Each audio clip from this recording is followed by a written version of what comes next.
Ladies and gentlemen, in 2026, stop being kind in the way that breaks you. Stop being kind in the way that teaches people they can use you, ignore you, and come back only when they need something.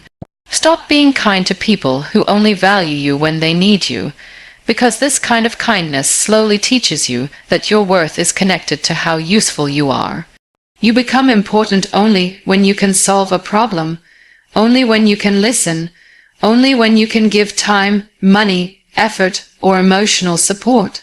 And the moment you are tired, silent, or unavailable, you disappear from their world as if you never mattered. You answer their calls even when your heart is heavy. You reply to their messages even when you need rest. You show up even when no one ever showed up for you. You tell yourself maybe this time they will stay, maybe this time they will care, maybe this time they will remember me when they don't need anything. But deep inside, you already know the truth. They remember you only when life becomes difficult for them. These people are not bad people, but they are not your people. They are comfortable with your presence, not connected to your pain. They like your kindness, not your humanity. They enjoy your support, but they don't carry your weight.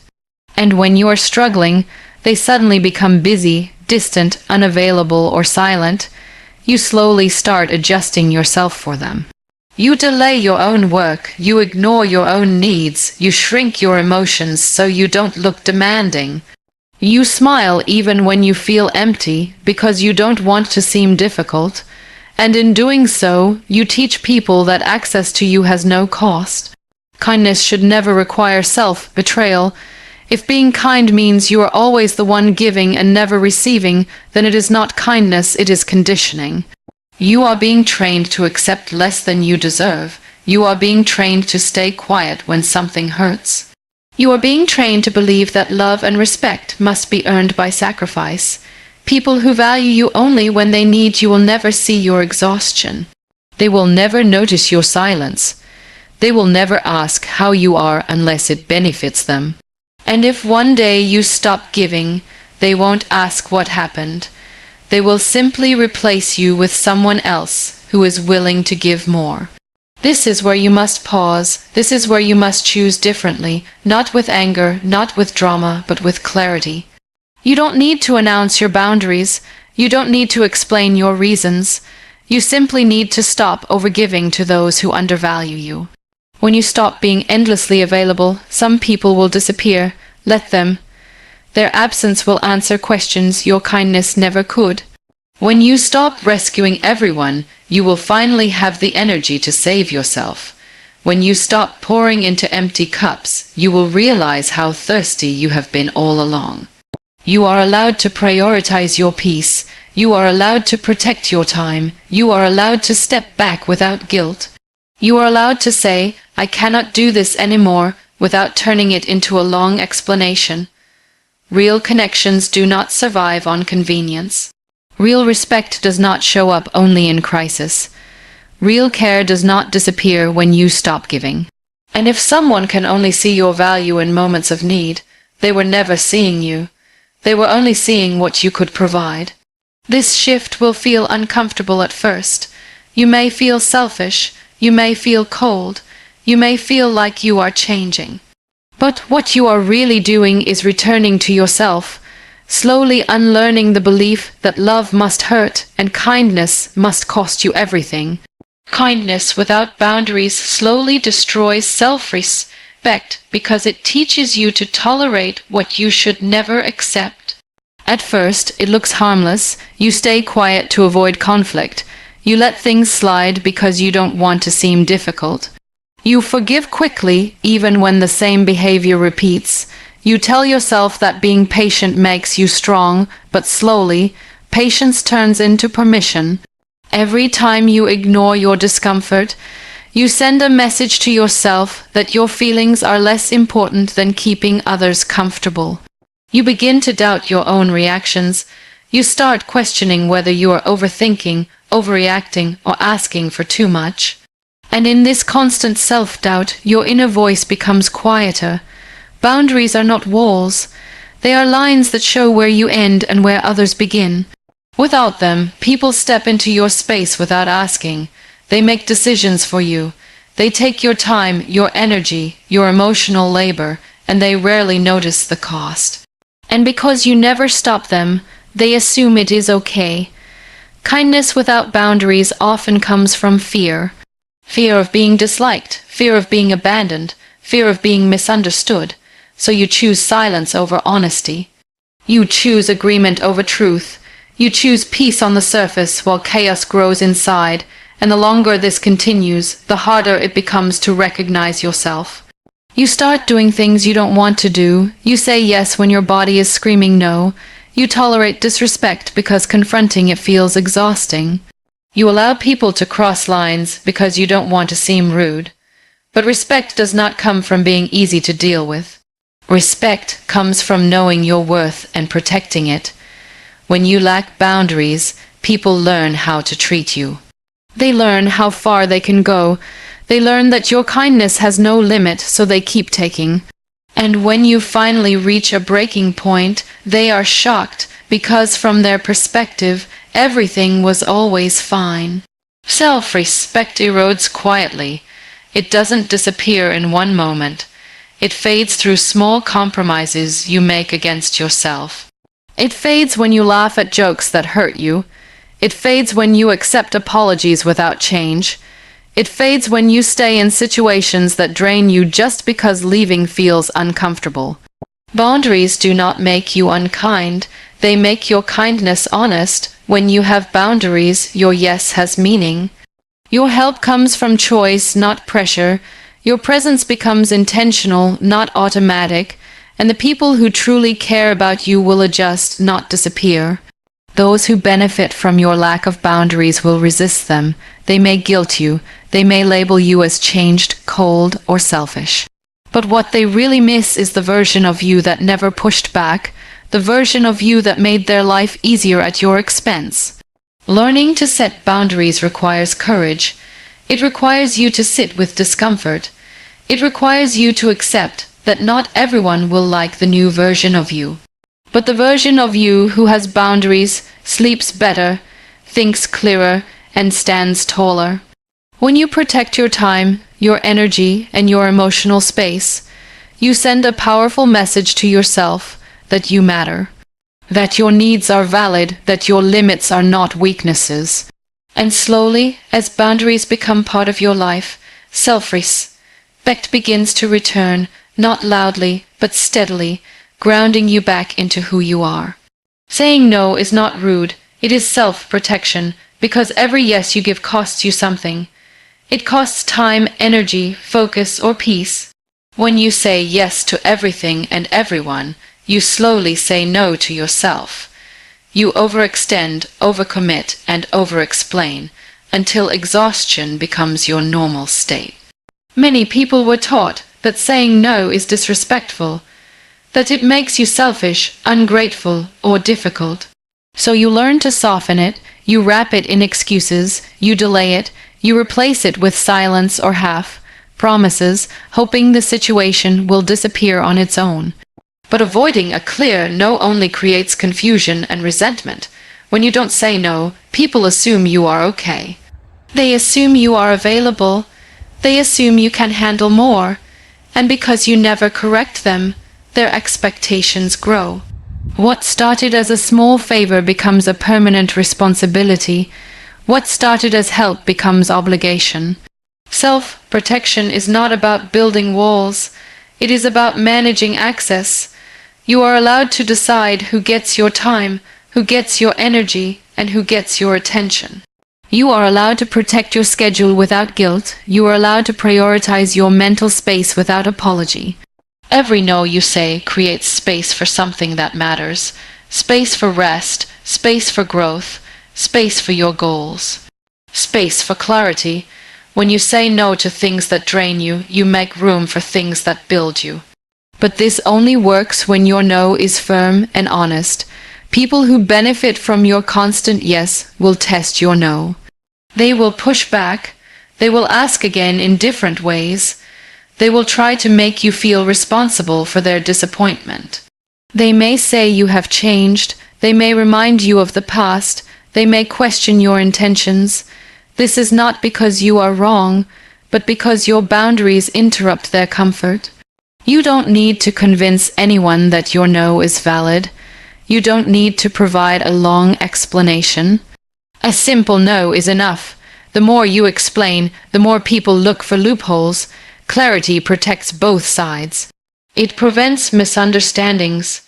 It prevents silent resentment. Saying no also means saying no to yourself. No to distractions that pull you away from your purpose. No to habits that waste your potential. No to comfort when discipline is required. Self-protection includes protecting your future from your present impulses. At first, saying no feels uncomfortable.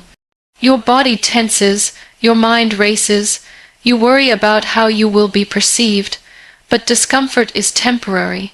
The peace that comes after is lasting. Each time you choose yourself, your confidence grows quietly. You will notice a shift. Your time becomes more structured. Your energy becomes more stable. Your relationships become more honest. The people who respect you will respect your no. The people who don't were never respecting you in the first place. Saying no is not an act of rejection. It is an act of alignment, alignment with your values, alignment with your limits, alignment with the life you are trying to build. And when your life begins to reflect your priorities, you realize that protecting yourself was never selfish. It was necessary. Stop explaining yourself to people committed to misunderstanding you, because explanations only work when there is willingness to understand. When someone has already decided who you are, what your intentions are, and how they want to see you, no amount of clarity will change their mind. You can speak calmly, honestly, and openly, and they will still twist your words to fit their story. You explain because you hope to be seen. You explain because you want fairness. You explain because you believe that if you just say it the right way, they will finally get it. But some people are not listening to understand. They are listening to respond, to defend, or to control the narrative. Your explanations become tools for them, not bridges. Over time, explaining yourself becomes exhausting. You replay conversations in your head. You question whether you said too much or too little. You wonder if you should have stayed quiet or spoken sooner. This mental noise steals your focus and drains your energy, all for people who never intended to meet you halfway. People committed to misunderstanding you often benefit from it. It allows them to avoid accountability. It allows them to stay comfortable in their behavior. It allows them to position themselves as the victim while making you feel like the problem. And the more you explain, the more you participate in a cycle that keeps you stuck. Clarity does not require repetition. If someone truly wants to understand you, they will ask questions, not make accusations. They will listen, not interrupt. They will reflect, not react. When these signs are missing, your explanations are not building understanding, they are feeding resistance. You are not required to prove your character to anyone. Your actions, consistency, and values speak louder than any explanation ever could. People who care will see it. People who don't will always find a reason not to. Constantly explaining yourself trains you to doubt your own perspective. You begin to rely on external validation to feel secure. You start adjusting your truth to sound more acceptable. You soften your boundaries to avoid conflict, and slowly you lose confidence in your own voice. Silence can be powerful. Walking away can be clarity. Not every misunderstanding deserves a response. Not every accusation needs a defense. Sometimes the strongest message is no longer participating in conversations that go nowhere. This does not mean becoming cold or dismissive. It means being selective. It means recognizing where your energy is respected and where it is wasted. It means choosing peace over the need to be right in the eyes of someone who has already made up their mind. When you stop explaining yourself, something shifts. You reclaim time, you reclaim mental space, you stop rehearsing arguments that will never be resolved. You start trusting your own judgment instead of waiting for approval. People who are used to your explanations may feel uncomfortable. They may push harder. They may accuse you of shutting down or changing. But what is really happening is that you are no longer giving them access to your inner world without permission. Understanding is mutual, respect is reciprocal, and communication only works when both sides are willing to hear. When that willingness is absent, your silence is not weakness. It is wisdom, protecting your peace from those who never intended to honor it. Be strict with your habits before life becomes strict with you, because life has a way of collecting unpaid dues. Every habit you avoid correcting today becomes a heavier burden tomorrow. Every shortcut you take, every excuse you allow, every delay you justify quietly adds interest. Discipline ignored does not disappear, it waits at first. It feels harmless. One missed routine, one day of laziness, one promise postponed. You tell yourself you will start tomorrow, next week, next month. You believe you are still in control. But habits are not built in moments of motivation. They are built in moments of resistance. And when resistance wins too often, it becomes your default state. Life does not warn you loudly. It whispers through small consequences, lost time, missed opportunities. Declining energy, dull focus. You feel stuck but cannot pinpoint why. The truth is simple. The habits you didn't control slowly started controlling you. Being strict with your habits is not about becoming harsh or robotic. It is about choosing structure over chaos. It is about deciding that your future deserves more respect than your current comfort. Comfort is seductive because it feels safe, but it quietly keeps you small. When you avoid discipline, life introduces it for you, through pressure, through deadlines, through financial stress, through health issues, through regret. And life's discipline is never gentle. It does not adjust to your mood. It does not care about your excuses. It forces change when you refuse to choose it yourself. Small habits shape your identity. What time you wake up, how you use your phone, how you manage your body, how you spend your quiet hours. These details look insignificant, but they are the foundation of everything you become. Neglect them, and instability follows. Being strict with yourself means holding the line, even when no one is watching. It means doing the work, even when motivation is absent. It means honoring commitments you made to yourself, not just the ones you made to others. Self-trust is built when your actions match your intentions. Most people wait for pain to change. They wait until life forces their hand, until the situation becomes unbearable, until the cost of staying the same becomes higher than the discomfort of change. But by then, options are fewer and recovery is harder. Discipline creates freedom, not restriction. When your habits are strong, your decisions become easier. Your mind becomes clearer, your emotions stabilize, you stop negotiating with yourself every day, you stop wasting energy on internal battles. Strict habits remove drama from life. They create rhythm, they reduce anxiety, they give you momentum. You stop relying on willpower and start relying on systems. And systems carry you even on weak days. People often misunderstand strictness. They think it kills joy. In reality, it protects it. When your basics are handled, you enjoy life without guilt. When your work is done, rest feels earned. When your body is trained, movement feels lighter. Being strict with your habits is an act of self-respect. It is a signal to yourself that your life is not random, that your time is valuable, that your potential matters.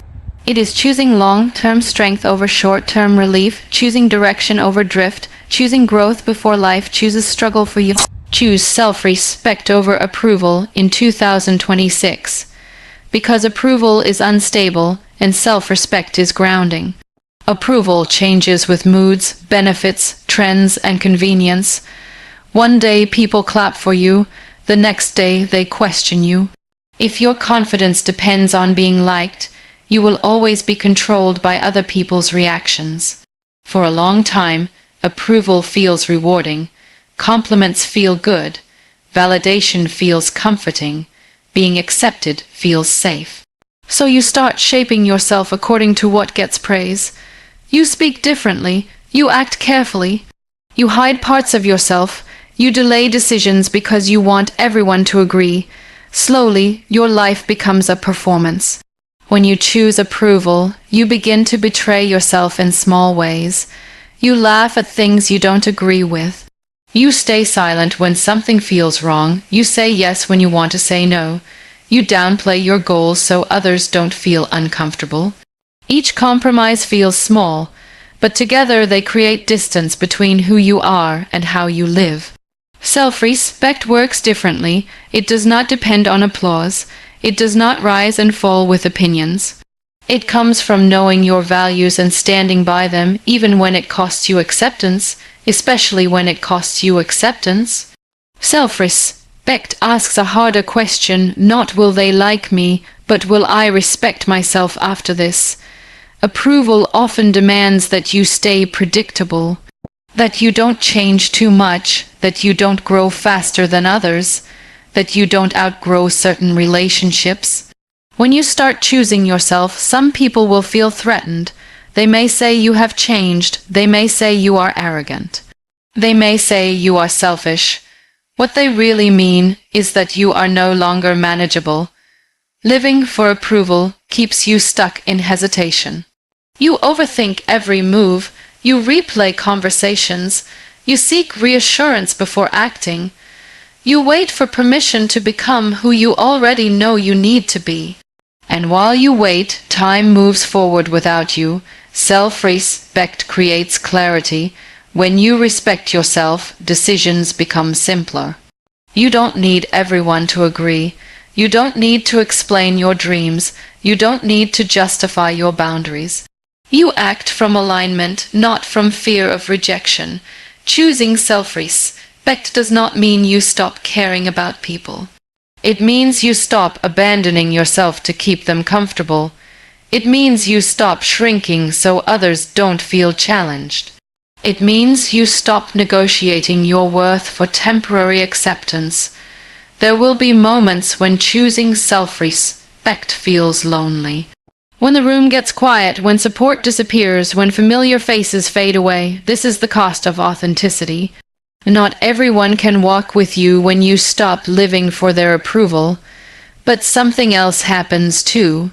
Your voice becomes steadier, your posture changes, your energy shifts. You no longer chase validation because you generate it internally. You trust yourself more because you are no longer living in contradiction.